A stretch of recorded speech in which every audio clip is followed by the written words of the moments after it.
Nat's back. Who's Nat? Well, you know, Flying Officer Hearn. Used to be a reporter here. Oh, him. Oh, sorry, Mr. Burton. Nat's back. Been long enough about it. Huh? Tumble. What the devil do you mean? Yes, sorry, Mr. Gerald. Flying Officer Hearn's back, sir. I see him now. Oh, well, he's not here, sir, but he's been seen in the town.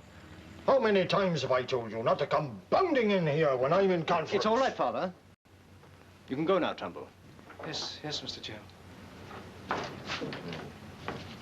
Now, you shouldn't get excited, Father. Remember what the doctor said about your heart. Stop pawing me. Hearn coming back's gonna cost us a pretty penny. Yes, Father, but we must give him his job back. I mean, that's the law. You don't have to teach me the law, Gerald. No, Father. He got 410 pre-war, but as a flying officer... We didn't give him his commission, did we? Can't make it more than 6. Have you given Miss Thorpe a notice? Oh, well, now, Father, about Miss Thorpe. That We'll is do not it a at problem. once. You see, It's payday tomorrow. Yes, Father. Mr. Nathaniel! Sleek, you old rascal. Well, I'm glad to see you back again. How's business? Oh, I can't complain. A quiet autumn, but a wonderful January. Cold and wet together for over a month. Very busy. How's yourself? Sorry, old man, I'm feeling fine. That young lady took over your job with the Clarion. What's she going to say now that you're back? No idea. What young lady? Part of the name of Thorpe. Lively one, that. Well, I got a duty waiting.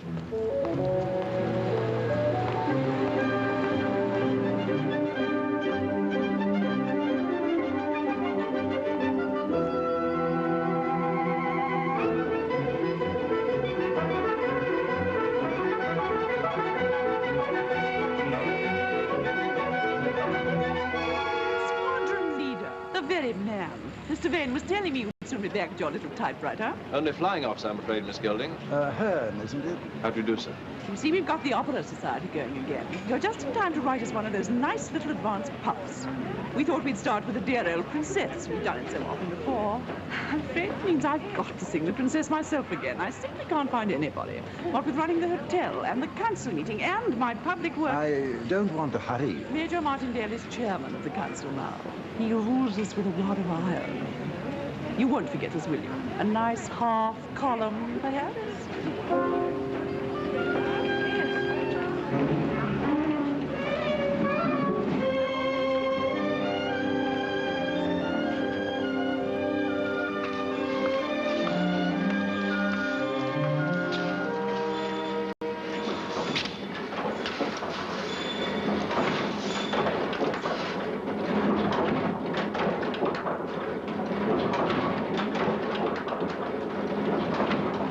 Hello, Nat. How are you, Skitty? Still grinding along. Old girl's still on her legs, I see. Our last thing. Hello, Nat. When do you start? How are the wife and kids? Another one on the way. Nice work. It would be if we had the room. Oh, Skinflint wouldn't buy when he could. Couldn't during the war. Now he might, but he don't. Ah, Nathaniel. I didn't expect to find you here. We were waiting for you in the office. I think you remember Mr. Baines. Of course he does. Glad to see you got back. Though you've been long enough about it. Yes, just tidying up the RAF, you know. This town needs a bit of tidying up too, come to that. But things are moving. Can't you brighten these up a bit? I'm advertising half-day charbang jaunts to beauty spots. Not conducted tours round the cemetery. Father's gone out now. But if you go out, we can have a nice little chat. Livewire Baines, New Tormouth. He's a councillor now, you know. Congratulations. Thanks. Mind you, the council takes up a good deal of my time, but still, what I say is if you've got responsibilities, it doesn't do to shirk 'em. You lads did your bit in the war. Now it's up to us to do ours in the peace. Things don't stand still. Progress with taste, that's my motto. Progress with taste. Now then, Gerald, how about a bit of colour in these, eh? Something in blue and red. You know, like them speedboat posters you did for me. Ah, but that's how I'd like to do this. But I'm afraid it would be more expensive.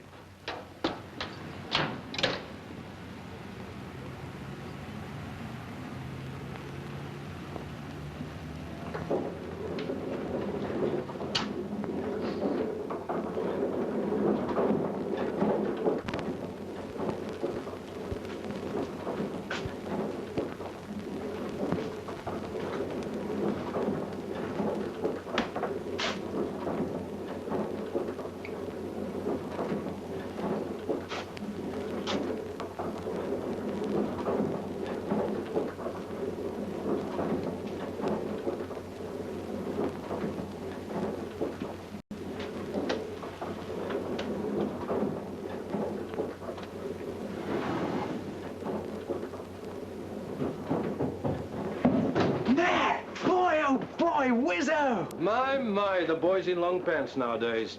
And he washes. Oh, chuck it, Nat. All right, big boy. Come off it. Here, I'm flight sergeant now in our ATC squadron. When are you going to give the blokes a talk? Not me.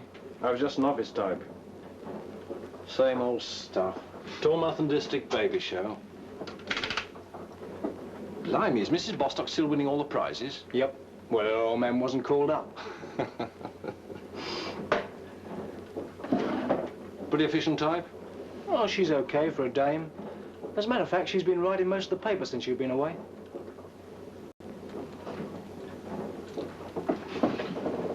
Tell Mr. Gerald I'll call back later on. When are you going to start work, Nat? I'll slip out through the shop. Well, what's the idea?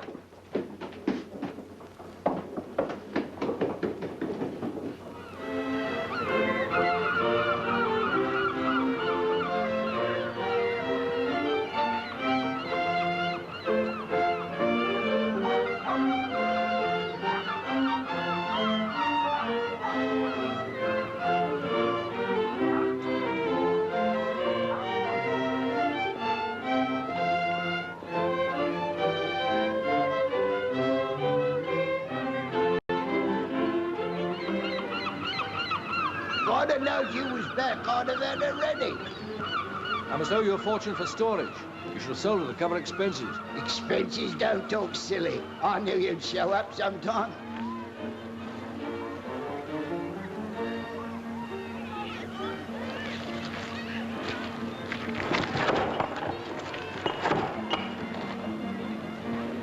Hello, Grimmett. Excuse me, I'm Sally Thorpe from the Clarion. Are you? I'm Nat Hearn. So I've gathered. Well, Well, not exactly what I expected. sorry if I've disappointed you. I suppose you realize you've caused quite a panic at the Clarion. Me? I was only there for 5 minutes. Well, that's just it. Messrs. Vane and Curd prepared a great welcome for you. Really? How is old Sam? Still trying to square his conscience with the advertising revenue? I'm fetching a bit of tar for a bottom net. Been trying to find you all day. The paint. It's wet. Oh, Here, sit down. thank you. Mr. Hearn, when are you coming back to the Clarion? I've had my notice and I want to make my plans. You mean they're giving you the sack already? Well, why not?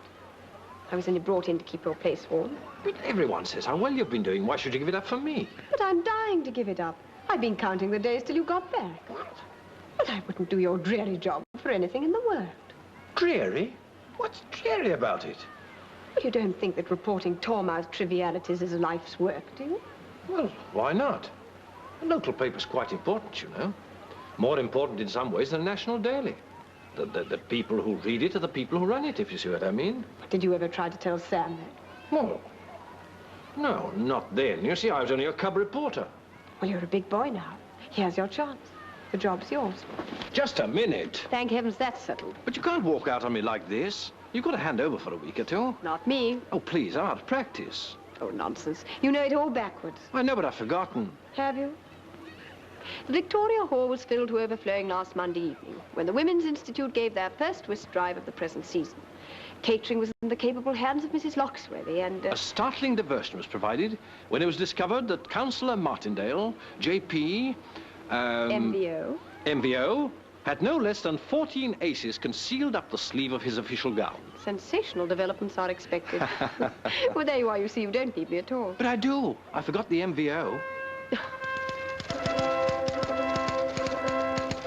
The bride was attractively dressed, was she? Of course. The bride's dress of flowered silk was skillfully run together by... Run together? Run together by her Aunt Mrs. Amy Venables from the train of her grandmother's wedding dress. Her bouquet of choice blooms was provided by Messrs. Posies Limited of Tide Street. Who pay the Clarion 3 bob for sake.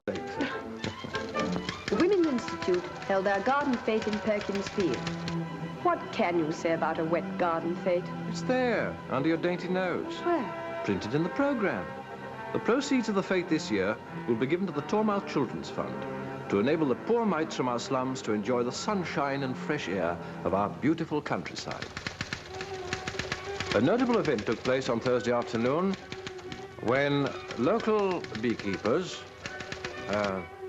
swarmed, that's good, in the vicarage garden to listen to Mr. Harvey Burlop's lecture. I'd rather like to keep bees. Would you? I wouldn't. At the monthly meeting of the Urban District Council, Councillor Baines, chairman of the Housing Committee, gave an eloquent account of the rehousing and harbour development scheme. The plan combines the demolition of the old harbour cottages where conditions permit with the building of 50 modern houses behind the town on a site about Perkins Field. The new harbour layout, Councillor Baines pointed out, would combine progress with taste, an aim at putting Tormouth in the forefront of popular seaside resorts. Councillor Barrett questioned whether the proposed housing site might not be rather remote for those who worked in the harbour area. After brief general discussion, the scheme was then unanimously approved for submission to the appropriate ministry. The British Legion held their annual dance in the Victoria Hall on Monday evening.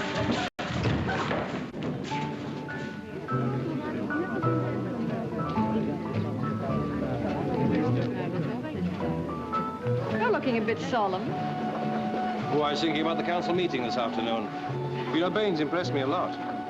The way he got that scheme of his past those old Oh, Stonewallers. There wasn't much argument. There never is with Bain. Come, let's get some fresh air.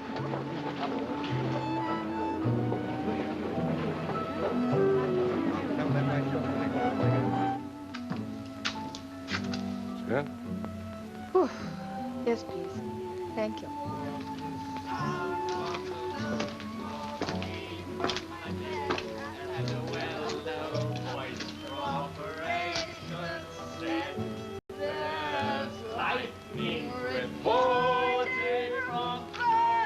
Let's go and investigate.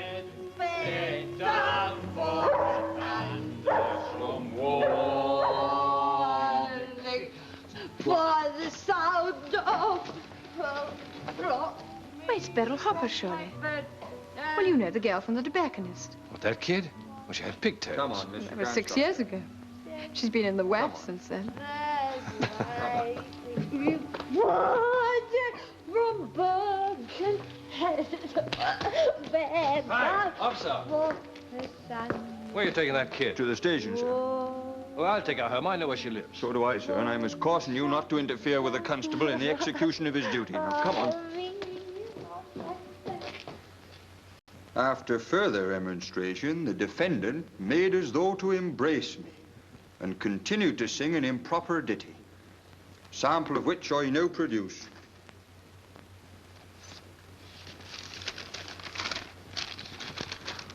I then conveyed her to the station where she was detained. I charged and cautioned her, and she had nothing to say. It is my duty to warn you that should you elect to go into the witness box and give evidence, you will be liable to cross-examination. You may stay where you are and make a statement in mitigation. Well, haven't you anything to say? No, ma'am. During the 12 years that I have been sitting on this bench, I cannot recall a more deplorable case of this kind. You, a young girl from a good home, was seen, the worse for drink, swaying in the center of the residential district of Tormouth, singing, it might better be called shouting, at the top of your voice. I shall fine you the maximum, and I wish it were in my power to impose a more severe penalty. It fills me with shame when I consider the impression this must make upon our visitors. You have not only brought disgrace upon yourself and your family, you have besmirched the good name of Tormouth. I can only hope this may prove a lesson and a warning to any other girls who may return here coarsened by their life in the services.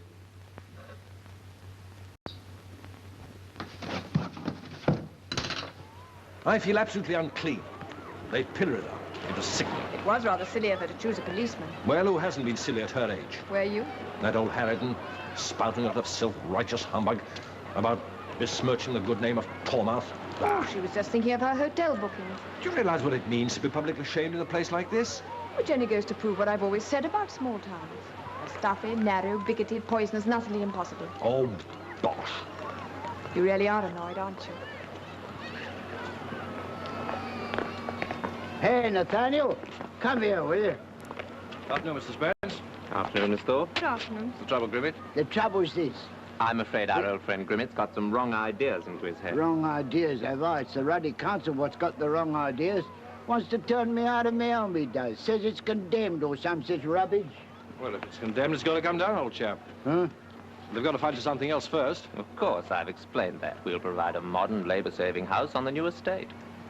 It'll save you and your wife a lot of needless work, Mr. Grimmett. Yeah, such as walking to and from my work 5 times a day, I suppose. Well, you can always move back again when they've rebuilt. Who's rebuilding? This area is not scheduled for residential development under the new plan, Mr. Hearn. Yes, but... Who cares about us harbour folk? Not the ruddy council. Look at it now. Wall down, all silted up with sand, only fit for kids to play on.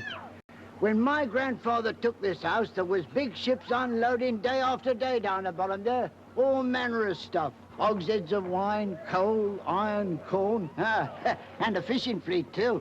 Times have changed, Mr. Grimmett. Fancy that. Why, it's balmy, ain't it, Nat? Don't see what I can do about it. Well, you can write a piece in the Clarion, can't you? And that decent folk know what's going on. I'll talk to Mr. Vane about it. You make him, miss. You listen to his skirt.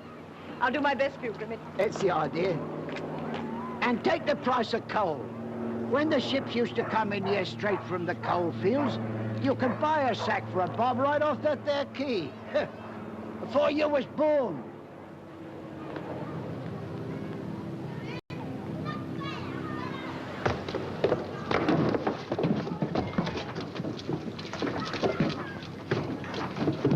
Step right in, don't dither. All right, all right. You'll drag me out sailing in the wrong clothes.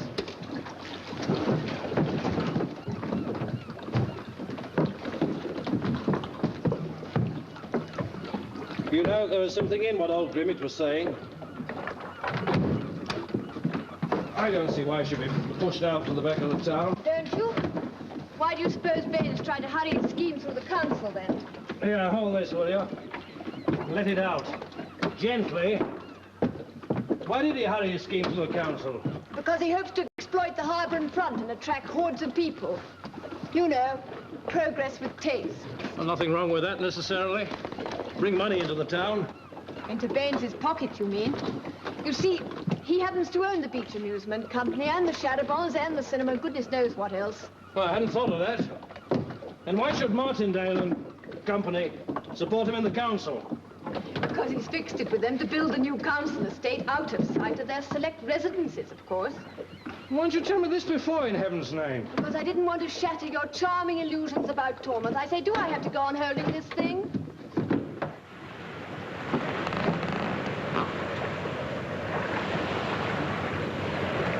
Did I take the tiller while I light my pipe? Mm-hmm.